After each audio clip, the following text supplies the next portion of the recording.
कंसमूर्मर्दनम देवकी परमानंदम कृष्णं वंदे जगद्गुरुम। सभी को जय श्री कृष्ण। भक्तिमती मीराबाई के चरणों में बारंबार प्रणाम। इस पुस्तक की लेखिका सौभाग्यवती कुंवरी राणावत जी के चरणों में दंडवत प्रणाम। पिछले सत्र में हमने सुना कि चित्तौड़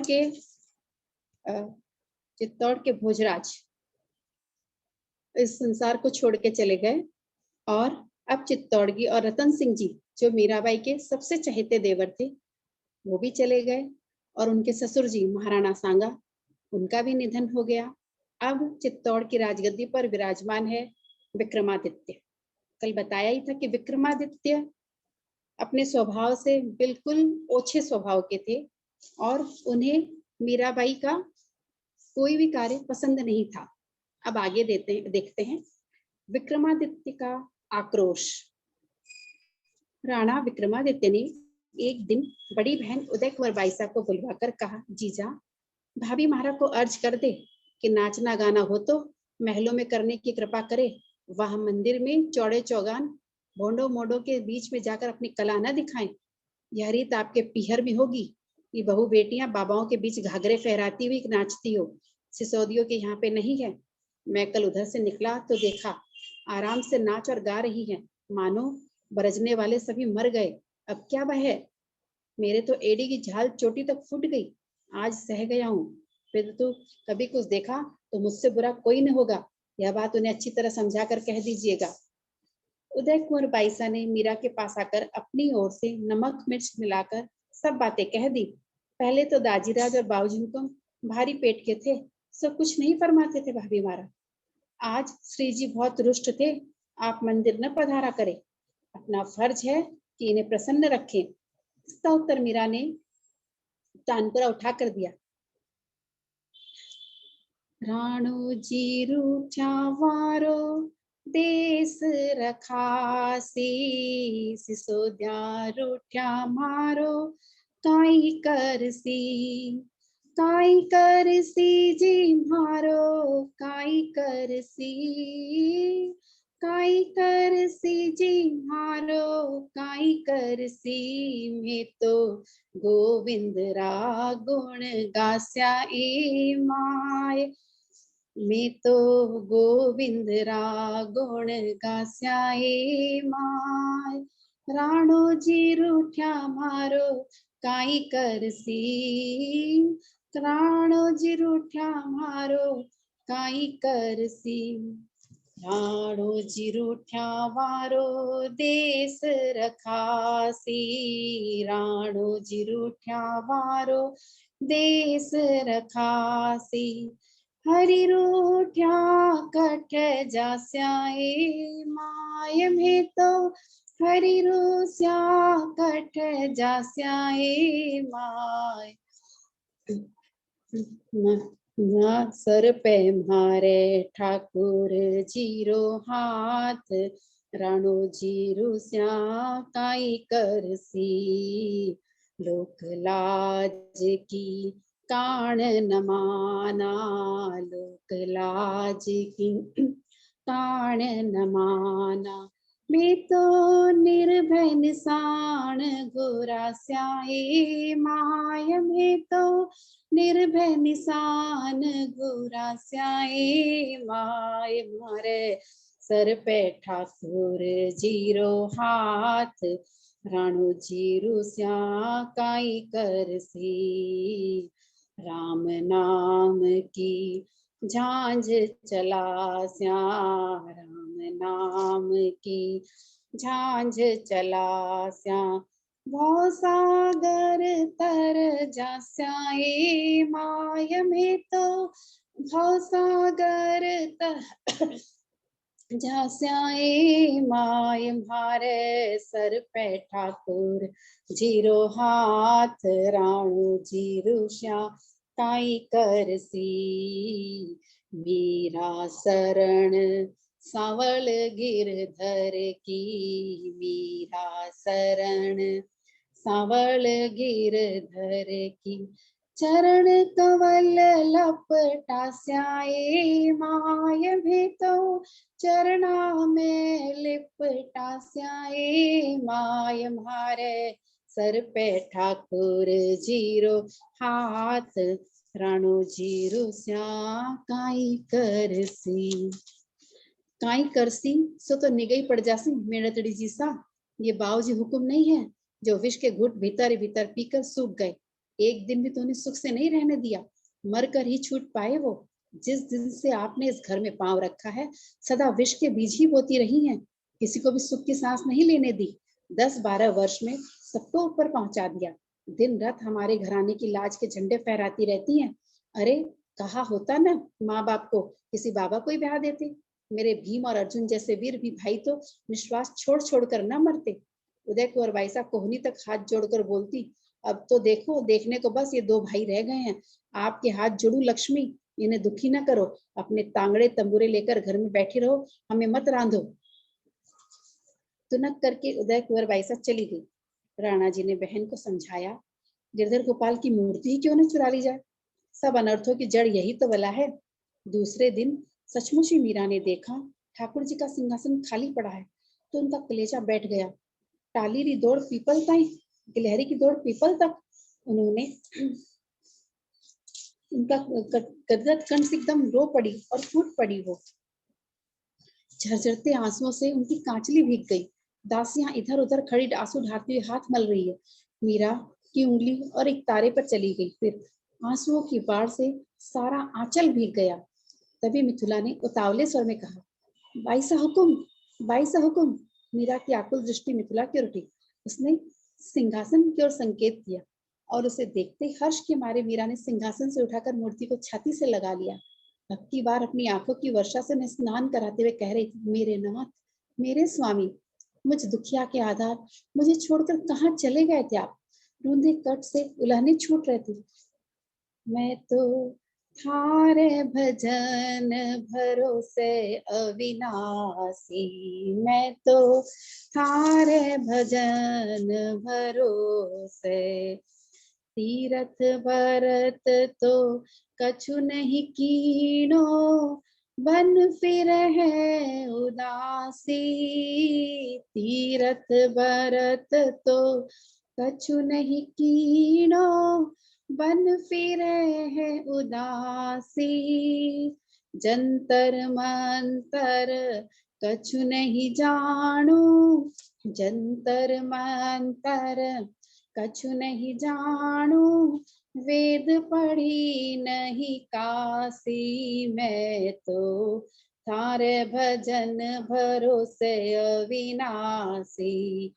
मीरा के प्रभु गिरधर नागर, मीरा के प्रभु गिरधर नागर, भई चरण की दासी, भई चरण की दासी। मैं तो थारे भजन अविनाशी, मैं तो थारे भजन अविनाशी। मिथुला की आध्यात्मिक जिज्ञासाएं। ये भागवत पुराण सब सच्चे हैं क्या बाईसा हुकुम? एक बार मिथुला ने पूछा। क्यों, तुझे झूठे लगते हैं? मीरा ने हंसकर कहा, इनमें लिखी बातें अनहोनी सी लगती है। उसने कहा, राजा रुक्मांगद के 10,000 रानियां थी, रावण के 10 माथे थे, उंगली की कोर पर प्रभु ने पहाड़ उठा लिया, सांप के 100 सिर और उन सिरों पर प्रभु नाचे। भगवान के 16,108 रानियां थी, उनसे 10-10 बेटे और एक-एक बेटी उत्पन्न हुई थी। ये इतने मनुष्य कहाँ रहते हैं भला? धरती ओछी नहीं पड़ गई? काल चक्र के साथ संसार, इसके प्राणी, इनकी शक्तियां, रूप आदि सब कुछ बदलते रहते हैं। आज हम जो कुछ देख रहे हैं संभवतः 500 वर्ष पश्चात लोग इसे झूठा या अनहोनी कहने लग जाए। द्वापर गए हुए तो 5,000 वर्ष बीत गए हैं। निरंतर परिवर्तित होते हुए संसार में सब कुछ एक साथ कुछ भी नहीं है। जो कुछ शास्त्रों में लिखा है वह 2 प्रकार के मनुष्यों के लिए है। एक वे जो ज्ञानी है, वे इन कथाओं के छिपे अर्थों को अपनी बुद्धि में क्षमता से ढूंढ निकालते हैं और उसे हृदयंगम करके आत्म स्वरूप का साक्षात्कार कर लेते हैं। दूसरे हैं वे जो निपट भोले और अज्ञानी हैं। वे इसमें लिखे हुए को सत्य मानकर श्रद्धा और विश्वास के बल पर उनका चिंतन करके पार हो जाते हैं। तीसरे प्रकार के लोग या तो संशयी है अथवा व्यर्थ तर्क वितर्क करने वाले हैं, ये सदा ही रोते रहते हैं। रही धरती के ओछी पड़ने की बात, तो बेड़ी अरे पागल, काल की ही भांति देश भी सापेक्षी है। एक बात गांठ बांध ले मिथिला, सर्वोच्च शक्ति, उसे हम जो चाहे नाम दे, उसकी इच्छा ही सर्वोपरि है। उसकी इच्छा के सामने सारे सिद्धांत और नियम धरे के धरे रह जाते हैं, थोथे हो जाते हैं। अतः केवल उसकी इच्छा के अधीन होकर कहो। सुना है प्रभु के मंगल विधान में जीव का मंगल ही निहित है, उसके अनुसार सबको न्याय ही मिलता है। फिर आप जैसा ज्ञानी और भक्त के साथ इतना अन्याय क्यों? खोटे लोग तो आराम पाते हैं, भले लोग दुख की ज्वाला में झुलसते रहते हैं। लोग कहते हैं धर्म को दीमक लगती है, धर्मात्मा को भगवान तपाते हैं। ऐसा क्यों हुकुम? इससे तो भक्ति का उत्साह ठंडा ही पड़ता है। मिथिला जाजिम समेटकर थोड़ा स्वामिनी की गद्दी के समीप सरकती हुई हाथ जोड़कर बोली, बहुत वर्षों से मन की उथल पुथल मुझे खा रही है, यदि कृपा हो तो। कृपा किसमें क्या बात है? मीरा ने कहा, जो सचमुच जानना चाहता है उसे न बताने और जानने के लिए दोष है, और जो केवल अपनी बात श्रेष्ठ रखने के लिए तर्क वितर्क अथवा कुतर्क करे उसे बताना भी दोष है। हाँ, उनके विधान में जीव का उसी प्रकार का मंगल है जिस प्रकार माँ के हर व्यवहार में बालक का मंगल निहित है। वह बालक को खिलाती है, पिलाती है, सुलाती है अथवा मारती है तो उसके भले के लिए ही। इसी प्रकार ईश्वर भी जीव का मंगल ही करता है। पर हुकुम, आपने तो कभी किसी का बुरा नहीं किया, फिर क्यों दुख उठाने पड़े? बता तो। चौमासे में बोई फसल कब काटी जाती है? मीरा ने हंसकर पूछा। आश्विन कार्तिक में, और कार्तिक मिंगसन में बोई हुई को चैत्र वैशाख में। फिर कर्मों की खेती तुरंत कैसे पक पाएगी? वह भी इस जन्म का कर्मफल अगले जन्म में मिलेगा। कोई कोई प्रबल कर्म अवश्य तुरंत फलदायी होते हैं, किंतु हुक्म, अगले जन्म तक तो किसी को याद ही नहीं रहता। इसी कारण मनुष्य अपने दुख के लिए दूसरे लोगों को अथवा ईश्वर को दोषी ठहराने लगता है। हाथों हाथ कर्म फल मिल जाए तो शिक्षा भी मिले और मन मुटाव भी कम हो जाए। यह भूल न होती मिथिला, तो मैं अपने कर्मों का बोझ उठाए मनुष्य कैसे जी पाता? यदि हाथों हाथ कर्म फल मिल जाए तो उसे प्रायश्चित करने का अवसर कब मिलेगा? उसके विधान में सजा नहीं सुधार है मिथिला। जैसे बालक कहीं गंदे कीचड़ में गिरकर पूरा लथपथ होकर घर आए, माँ के मन में अथाह वात्सल्य होते हुए भी जब तक उसे नहलाकर स्वच्छ नहीं कर लेती तब तक गोद में नहीं लेती। अब नासमझ बालक यह न समझ पाए और रोए चिल्लाए, माँ को भला बुरा कहे तो माँ क्या बुरा मानती है? वह तो स्वच्छ करके ही मानती है। हम सब उस बालक के जैसे ही हैं। तो सुख की बात करती मिथिला, मुझे तो अपनी 23 वर्ष की आयु में कहीं भी संसार के किसी स्थान में सुख दिखाई ही नहीं दिया। सुख और आनंद जुड़वा भाई है। उनकी मुखाकृति तो एक सी है, पर स्वभाव एक दूसरे के विपरीत है। मानव ढूंढता तो है आनंद, किंतु मुख साम्य के कारण सुख को ही आनंद जानकर मान लेता है। इस प्रकार आनंद की खोज उसे जन्म जन्मांतर तर भटकाए रहती है। इनके स्वभाव में क्या विपरीतता है? मिथिला ने पूछा। आनंद सदा एक सा रहता है, इसमें घटना बढ़ना नहीं है, किंतु सुख मिलने के साथ ही घटना आरंभ हो जाता है। इस प्रकार मनुष्य की खोज पूरी नहीं होती। सारी आयु वह सुखी होने के लिए हड़काए कुत्ते की भांति दौड़ता रहता है। जैसे कुमारा व्यक्ति सोचता है कि विवाहित व्यक्ति बड़े सुखी है, विवाह के पश्चात वह सोचता है बच्चे होने पर सुख मिलेगा, बच्चे होने पर उनको बड़ा देखने, फिर उनका विवाह, फिर पोते पोते, आह, अंत में वही शून्य हो जाता है। पर सुखी होने का सपना पूरा नहीं हो पाता। एक बात और सुन, इस सुख का एक और मित्र भी है। ये दोनों मित्र एक ही स्वभाव के हैं। उसका नाम है दुख। दुख भी सुख के समान ही मिलते हैं और घटने लग जाता है। अतः यदि सुख आएगा तो उसका हाथ थामे दुख भी चला आएगा। आनंद की कोई पहचान है? उसका ठौर ठिकाना कैसे ज्ञात होगा? कोई पाने का प्रयत्न किया जाए?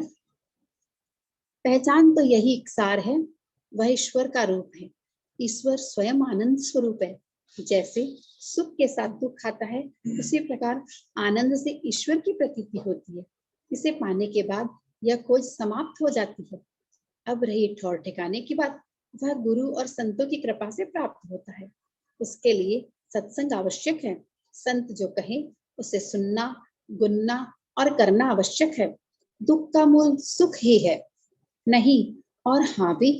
दुख और सुख दोनों का मूल इच्छा है और इच्छा का मूल मोह है।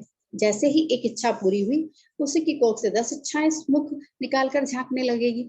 सबसे बड़ी बात यह है कि मनुष्य दूसरे को सुखी समझता है और स्वयं को दुखी। वह सोचता है कि उसके पास जो कुछ है वह मेरे पास नहीं है। वह उस वस्तु को प्राप्त करने के लिए दौड़ पड़ता है। निसंशय सुख यहाँ किसी को प्राप्त है ही नहीं। हमें जो दिखाई देता है यही सच नहीं है।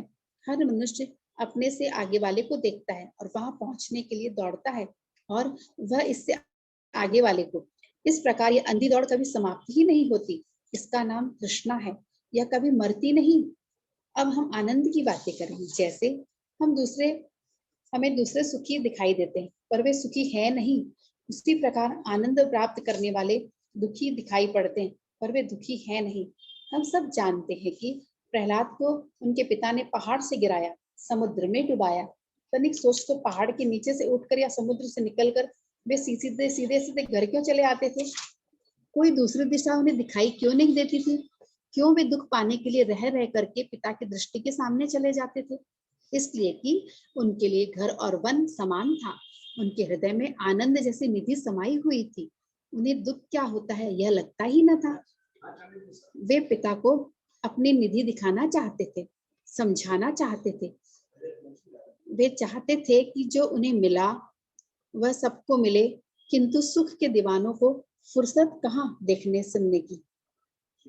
भाई साहब, एक बात फरमाइए, क्या भक्त, धर्मात्मा और भले लोग पिछले जन्म में दुष्कर्म करके ही आए हैं कि वर्तमान में दुख पाना उनका भाग्य बन गया? और सभी खोटे लोग पिछले जन्म में धर्मायती थे, इस जन्म में मनमानी करते हुए पिछले कर्मों के बल पर मौज मना रहे हैं। अरे नहीं, ऐसा नहीं होता। शुभ और अशुभ, शुभ और अशुभ और मिश्रित इस प्रकार के कर्म करने वाले ये तीन भांति के मनुष्य होते हैं। इनमें भी मिश्रित कर्म करने वाले की संख्या ही अधिक है। इतने पर भी पापी केवल पाप ही नहीं करते, जाने अनजाने में किसी न किसी तरह कुछ न कुछ पुण्य वे भी करते हैं। इसी प्रकार पुण्यात्मा के द्वारा भी कोई न कोई पाप हो ही जाता है। तुमने देखा होगा मिथुला, माता पिता अपने संतान में तनिक सी खोट भी सह नहीं पाते। यदि दो बालक खेलते हुए लड़ पड़े तो माँ बाप अपने ही बच्चे को डांटते हैं, तो उसके साथ खेलने क्यों गया? ठीक वैसे ही प्रभु अपने भक्त में तनिक सी कालिक भी नहीं देख के सह पाते। जब प्रारब्ध बनने का समय आता है तो भक्त के संचित कर्मों से ढूंढ ढूंढ करके बुरे कर्म फलों का समावेश किया जाता है कि शीघ्र से शीघ्र यह सब समाप्त हो जाए और वह प्रभु के चरणों में पहुंच जाए। पापियों पर दया करके शुभ कर्मों का फल प्रारब्ध भोग में समावेशित किया जाता है। किसी प्रकार यह सत्संग पाकर सुधर जाए। भक्त के पास तो भगवान नाम रूपी चिंतामणि है, जिसके बल से वह कठिन दुख और विपत्तियों को सह जाता है। फिर प्रभु की दृष्टि उस पर से जरा भी हटती नहीं। यही कारण है कि भक्त सज्जन दुखी और दुर्जन सुखी दिखाई देते हैं। जगत में इतना लालच है भाई साहब, मनुष्य का मन विचलित न हो यह असंभव प्राय है। यदि भक्त नामक जीव अशेष दुख उठाकर कभी लालच की शिला पर फिसल पड़ा तो बेचारा दोनों से गया, मिथुला ने कहा, और दूसरी दासियों ने भी मुस्कुराकर सिर झुका लिया। यदि इस पथ का पथिक विचलित होकर संसार के प्रलोभनों के शिला पर फिसल भी जाए, तभी उसी जीवन में ऐसे कई प्रसंग उपस्थित हो जाते हैं कि वह संभल जाए। यदि नहीं संभले तो अगला जन्म लेने पर जहां से उसने साधना छोड़ी थी वहीं से वह आगे चल पड़ेगा। उसके आराध्य बार बार फिसलने का खतरा उपस्थित नहीं होने देंगे। अपने भक्त की संभाल वे स्वयं करते हैं। मिथुला, दुखों की सृष्टि मनुष्य को उजला करने के लिए हुई है। दुख से वैराग्य का जन्म होता है, क्योंकि सुख की प्राप्ति के लिए किए गए प्रत्येक प्रयत्न को प्रभु निरस्त कर देते हैं। हार थक करके वह संसार की ओर से पीठ करके देकर चलने लगता है। तो फिर क्या कहे संत शास्त्र और ये सभी उपकरण जो उसकी उन्नति में आवश्यक हैं, एक एक करके प्रभु जुटा देते हैं। इस प्रकार एक बार इस पथ पर पांव धरने के पश्चात लक्ष्य के शिखर तक पहुंचना ही आवश्यक हो जाता है। भले दौड़कर पहुंचे या पंगु की भांति या सरकते खिसकते पहुंचे, उसके लिए संसार के द्वार बंद हो गए। जिसने एक बार सच्चे मन से यह जानना चाहा कि ईश्वर क्या है अथवा मैं कौन हूँ, उसका नाम ज्ञानी या भक्त की सूची में लिख गया। अब वह दूसरी ओर जाने के लिए चाहे कितना भी प्रयत्न करे, कभी सफल नहीं हो पाएगा। गिर गिर करके उठना होगा, भूल भूल कर पुनः पथ पकड़ना होगा। पहले और पिछले सब कर्मों में छांट छूट करके वे कर्मफल प्रारब्ध बनेंगे, जो लक्ष्य की ओर ठेल दे। जैसे स्वर्णकार स्वर्ण को जब तक खोट न निकल जाए तब तक बार बार भट्टी में पिघलाकर ठंडा करता है और फिर कूट पीट कर, छील कर और नाना रत्नों से सजाकर सुंदर आभूषण तैयार कर देता है। वैसे ही प्रभु भी जीव को तपा तपा कर, मार मार कर महादेव बना देते हैं। एक बार चल पड़ा तो फिर आनंद ही आनंद है। परसों एक महात्मा फरमा रहे थे कि कर्म फल या तो ज्ञान की अग्नि में भस्म होते हैं अथवा भोग कर ही समाप्त किया जा सकता है, तीसरा कोई उपाय नहीं है। चंपा ने पूछा, बाईसा हुकुम, भक्त यदि मुक्ति पाले तो उसके संचित कर्मों का क्या होगा? ये कर्म भक्त का भला बुरा और कहने वालों में बट जाएंगे, समझी? मीरा ने मुस्कुराकर चंपा की ओर देखा। लगता है आजकल चंपा बहुत गुन्ने लग गई है। चंपा ने मुस्कुराकर सिर झुका लिया। सरकार की चरण रज का प्रताप है। लगता है मैंने भी किसी जन्म में ईश्वर कौन है यह जानने की इच्छा की होगी, इसी कारण प्रभु ने कृपा करके इन चरणों को आश्रय प्रदान किया है। क्षुब्ध उदय कुंवर बाईसा का गुबार।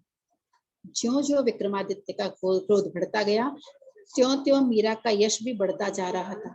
मंदिर में और महल की ड्योढ़ी पर यात्रियों संतों की भीड़ लगी ही रहती। जो मीरा के भजन लिखना चाहते थे, ऐसे लोग चंपा को घेरे रहते, क्योंकि भजन की पुस्तिका उसी के पास रहती। यह सब देख सुन करके महाराणा के कलेजे में ऐठन होती, पर करे क्या? सभी यही कहते हैं, पहले ससुर और पति कुछ नहीं कहते थे, तो अब कुछ कहने में क्या सार है। रनिवास में भी स्त्रियां दो हिस्से में बटी हुई थी, कुछ मीरा की ओर और कुछ बाकी हाड़ी रानी जी और उदय कुंवर बाईसा की ओर। इन्हें महाराणा की शह मिली हुई थी। कभी कभी हाड़ी जी कहती, कब मरेगी ये मेढतड़ी, या मरे तो राज्य और घर में सुख शांति आ जाए। जब से इसका पांव पड़ा है तब से आने वाले कष्टों की सीमा ही नहीं है। एक दिन इडरगढ़ से उदय कुंवर बाईसा के पति पधारे। सारी हंसी खुशी के बीच उन्होंने पत्नी को उल्हाना दिया, तुम्हारी भाभी मोड़ों के बीच में नाचती गाती है, कैसी खुल रही है हिंदुपति राणा के घर की। उदय कुंवर बाईसा का मन कट कट कर रह गया। दूसरे ही दिन आकर उन्होंने सारी भड़ास मेणतड़ी भाभी पर निकाल दी। बाईसा उदय कुंवर ने कहा, भाभी महाराज, जानती हैं आप अपनी करतूतों का परिणाम? इडरगढ़ से आपके जमाई पधारे हैं, यह तो आपने सुन ही लिया होगा। अब आपके कारण मुझे कितने उल्हाने, कितनी विपत्तियां सुननी पड़ी, सो तो मैं ही जानती हूँ। मीरा ने नेत्र उठाकर शांत दृष्टि से ननद की ओर देखा। बाईसा, जिनसे मेरा कोई परिचय या स्नेह संबंध नहीं है, उनके द्वारा दिए गए उल्हाने का कोई प्रभाव मुझ पर नहीं होता। मीरा का यह ठंडा उपेक्षित उत्तर सुनकर उदय कुंवर बाईसा मन ही मन जल उठे। उदय कुंवर बाईसा ने व्यंग्य पूर्वक जहरीले स्वर में कहा, किंतु भाभी महाराज, आप इन बाबाओं का संग क्यों नहीं छोड़ती हैं? सारे सगे संबंधी और प्रजा में थू थू हो रही है। क्या इन श्वेत वस्त्रों को छोड़कर और कोई रंग नहीं बचा है पहनने को? और कुछ न सही, पर एक एक स्वर्ण कंकन हाथों में और एक स्वर्ण कंठी गले में तो पहन सकती है ना। क्या आप इतनी भी नहीं जानती कि लकड़ी के डंडे जैसे सोने हाथ अब शकुनी माने जाते हैं? जब बाबूजी हुकुम का कैलाशवास हुआ और गहने कपड़े उतारने का समय आया, तब तो आप 16 श्रृंगार करके शोक मनाती रही, और अब ये तुलसी की मालाएं हाथों और गले में बांधे फिरती है, जैसे कोई बाबूड़ी या निर्धन औरत हो। पूरा राज परिवार लाज से मरा जा रहा है आपके व्यवहार पर। मीरा ने उसी तरह ठंडे स्वर में कहा, जिसने शील और संतोष के गहने पहन ली है, उसे सोने और हीरे मोतियों की आवश्यकता नहीं है। भाई साहब, कैसे समझाऊं आपको कि आपके साधु संग से आपका पिहर और ससुराल दोनों लज्जित है। इस विश्व विख्यात चित्तौड़गढ़ के गर्भ से तने खड़े कंगूरे विमानों लाज से झुके पड़े हैं। परिवार की अन्य बहु बेटियों के पिहर ससुराल से हाथी घोड़ों पर बैठकर राजसी वस्त्रों और स्वर्णाभरणों से सुसज्जित सेवकों से सेवित पाहुने पधारते हैं, और आपके हाथे तंबूरे, चिमटे, करताल खड़काते गिरुआ वस्त्र पहने, कोई लंगोटी है, कोई भभूति है, कोई तुलसी और कोई रुद्राक्ष की माला लटकाए, कोई मुंडित, कोई सिर पर जटाओं का गट्ठर बांधे, तो कोई बड़ी की जैसी जड़ी लटकाए फिरे, मोंडे और बाबाओं का झुंड, मानो शिवजी की बारात चली आ रही हो। उदय कुंवर बाईसा ने घृणा से मुंह बिचकार कर कहा, हाँ बाईसा, यहाँ शिव एकलिंगनाथ ही है ना, इनकी बारात से लज्जित होना तो अच्छी बात नहीं। मैं तो अपने झरोखे से झांक कर इन साधु बाबुओं को देखती हूँ तो खुशी से फूली नहीं समाती। मैं अपना भाग्य सराहती हूँ। साधु संग तो जगत से तार देता है भाई साहब। आप उल्टी बातें कैसे फरमाती हैं? मीरा ने मुस्कुराकर उत्तर दिया तो उदय कुंवर भाई साहब तुनक कर चली गई। पीहर मेड़ता में आगमन। इन्हीं दिनों मेड़ता से कुंवर जयमल और उनके पांचवें पुत्र भंवर मुकुंद दास मीरा को लेने चित्तौड़ पधारे। 10 वर्ष के मुकुंद दास जब अखाड़े में उतरते अपने से डेढ़े व्यक्ति को पछाड़ देते। अभी से 2 हाथ लंबे तलवार बांधते राजपूती गौरव जैसे स्वयं देह धारण कर कर आया हो। इस बालक को देखकर अपने पराये सभी प्रसन्न हुए। जयमल जी से पूछकर महाराणा रतन सिंह की 6 वर्ष की पुत्री श्याम कुंवर को मेड़ते के भंवर मुकुंद दास जी को ब्याह दी। नई बहू और मीरा समेत सारा लवाजमा मेड़ते की ओर विदा हुआ। मेड़ते पहुंचते ही पहली सूचना मिली कि जोधपुर से मालदेव जी ने मेड़ते पर आक्रमण किया, जिसे वीरमदेव जी और रिया ठाकुर सा ने युद्ध करके उन्हें वापस फेरा। बालक मुकुंद दास पछताते हुए बोले, बाबू साहब मुझे यूं ही कुंवर सा साथ ले पधारे। यहाँ होता तो आपके साथ मैं भी रण में जाता, मैं भी मातृभूमि की रक्षा में भाग लेता और मेरा खंग भी रक्त का स्वाद चखकर मदमाता होता। तुम भी कौन घाटे में रहो बेटा, बीननी तो लेकर आए हो। दादा के सम्मान में मुकुंद दास ने सिर झुका लिया, फिर संभल कर बोले, बाबू साहब ये सिसोदिया महादुर्मति है, वहां बुआजी साहब को सुखी नहीं रहने देते। ऐसा नहीं कहते पुत्र, वे अपने संबंधी है। 4 पीढ़ी से हमारा उनका संबंध चला आ रहा है। जैसे कहीं दूर देख रहे हो, इस तरह वीरम देव जी बोले, सिसोदियों की सुमति और योग्यता तुमने देखी नहीं बेटा। अपने फुफो साहब और अपने साले को तुमने देखा होता तो वे सचमुच हिंदुआ सूर्य थे। सूर्य का तेज और उनका प्रताप मानो होड़ लगा रहे। क्या कहूँ पुत्र, वे दिन कैसे थे? फरमाइए ना बाबू साहब, कैसे थे आपके साले और मेरे फुफो साहब? मुकुंद दास ने मानो मनुहार करते हुए पूछा। बेटा, वीरम देव जी ने पोते की पीठ पर हाथ फेरा। मेरे साले महाराणा संग्राम सिंह, जिन्हें सब सांगा कहते थे, ऐसे योद्धा थे कि कहते ही नहीं बनता। आपसे भी बड़े योद्धा थे बाबू साहब। कभी लड़कर तो देखा नहीं। साले बहनों में कौन अधिक बलवान थे, किंतु आत्मबल निश्चय ही उनमें मुझसे अधिक था। देह पर 80 घाव थे, एक आंख, एक हाथ और एक पांव से हीन, किंतु उनके सामने दृष्टि उठाकर देखने की हिम्मत नहीं थी किसी के। सज्जनों के साथी और दुर्जनों के काल बोलते थे। लगता कि वन में नाहर गरज रहा हो। जन्मभूमि और प्रजा के लिए सिर हथेली पर लिए फिरे आने वाले उस एकलिंग नाथ के दीवाने को याद आते ही कलेजे पर जैसे घन की चोट लगती है। घायल होने पर भी बोले कि मेरी चिंता न करें आप, और किसी को नेता बनाकर युद्ध जारी रखिए। एक बार इस मुगल के पैर जम गए तो राजपूती पर कलंक लग जाएगा। आने वाली हमारी पीढ़ियां इनकी गुलाम हो जाएगी। धन और धर्म खोलकर कलंकी बन जीवित रहने से मरण भला, और सचमुच दुष्कर्मियों ने उस नाहर को जहर देकर मार डाला। वीरम देव जी ने निश्वास छोड़ा, टूट गया पर झुका नहीं। मैंने भी उन्हें वचन दिया था, सोचा था कि इस युद्ध में वह ऋण उतर जाएगा, पर कौन जाने कैसा वचन, कौन सा ऋण बाबू साहब? एक बार मैंने दीवान जी को वचन दिया था कि उनके लिए मैं अपना माथा कटा दूंगा। कौन जाने चारभुजानाथ के मन में क्या है।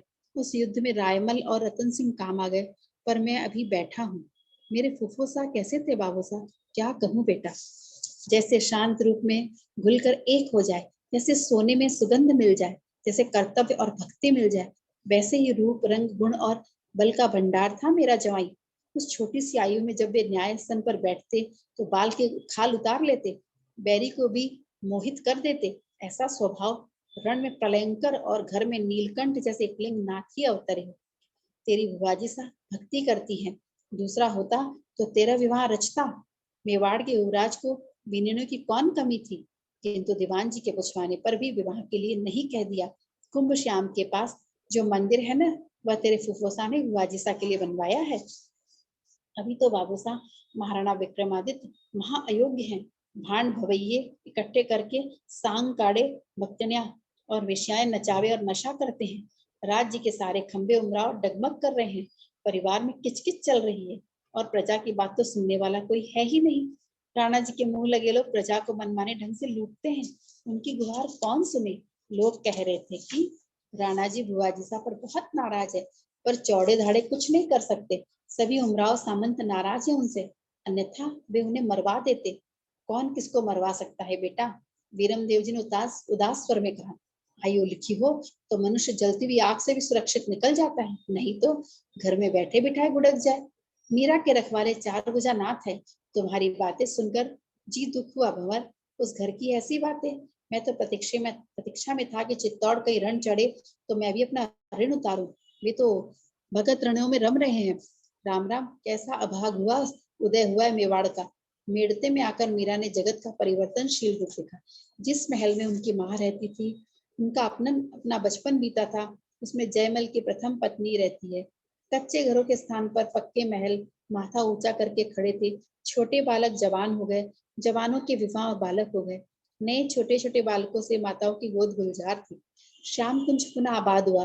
दाता हुक्म, बीरम देव जी थोड़े थोड़े दूधाजी जैसे ही दिखने लगे थे। वैसे ही उसी महल में पलंग पर विराज कर माला फेरते हुए अपनी काली धोली दाढ़ी को संवारते पोते पोतियों से बतियाते। उन्हें स्मरण हुआ अपना बचपन। 10 बरस की मीरा आंखों में आंसू भरे पलंग के पास खड़ी पूछ रही है, बाबू सा एक बेटी का कतरा बीन रेवर। उनकी आंखों में आंसू और होठों पर हंसी तैर गई। बाबूसा उसके सुघड़ शिल्पी, उन्होंने तो गढ़ा था उसे। वही तो जगत के उसके पहले और सबसे बड़े अवलंब थे। दूसरे महाराजकुमार दोनों ही छोड़ गए। दाता हुक्म, आप तो बाबूसा जैसे ही दिखने लगे। मीरा ने संभल कर कहा, अब तो बुढ़ापा आ ही गया है बेटा। चित्तौड़ की ये क्या हाल सुन रहा हूँ। कहते हैं दीवान जी राग रंग में डूबे रहते हैं। अभी क्या आयु है उनकी, अधिक से अधिक अपने चांदा की आयु के होंगे। अभी से किसी की मेख नहीं है क्या उन पर। राजमाता हाड़ी जी है ना दाता हुक्म, पर राजमद सभी नहीं पचा पाते। सुना है बहादुर शाह गुजराती आक्रमण के लिए उतावला हो रहा है। सीमा की चौकियां ढीली है, उमराव रूठे हुए हैं। सुना तो यह भी है कि सामंत बहादुर शाह से छिपे छिपे मिल गए हैं। प्रभु की जो रुचि है सो करे, अपन क्या करें। यह तो ढलती बलती छाया है। इतने समय तक सिसोदियों का प्रताप सूर्य मध्याह्न में था, अब ढल रहा है। नन्ही बीननी किसी की याद तो नहीं करती। उसकी धाय साथ आई है, मेरे पास भी रहती है। फिर भी कभी कभी दादी सा के पास जाना है कहकर रोने लग जाती है। अपनी भाभी से कहो वही उनके अधिक निकट रहे, उन्हें किसी भी वस्तु की कमी न होने दे। आज का सत्र यही समाप्त करते हैं। अब हमने देखा कि मीराबाई के भगवान को ही चुरा लिया जाता है, पर भगवान की असीम कृपा है उनके ऊपर और भगवान को आना पड़ता है वापस। और उदय कुंवर बाईसा और विक्रमादित्य दोनों मिलकर आगे आगे और क्या करते हैं वो हम देखेंगे। अब मीराबाई मेड़ता से चित्तौड़ की ओर वापस रवाना होंगी कल। आनंद है आनंद में रहे, कल क्या हुआ कल क्या होगा इसकी चिंता न करे। आनंद है आनंद में रहे, कल क्या हुआ कल क्या होगा इसकी चिंता न करे। सियावर रामचंद्र जी की जय, मोर मुकुट बंसी वाले की जय हो। भक्तिमती मीराबाई की जय हो। सौभाग्यवती कुंवरी राणावत जी की जय हो। नारायण नारायण नारायण नारायण नारायण नारायण। बहुत बहुत धन्यवाद चाची जी इतने सुंदर कथा वाचन के लिए।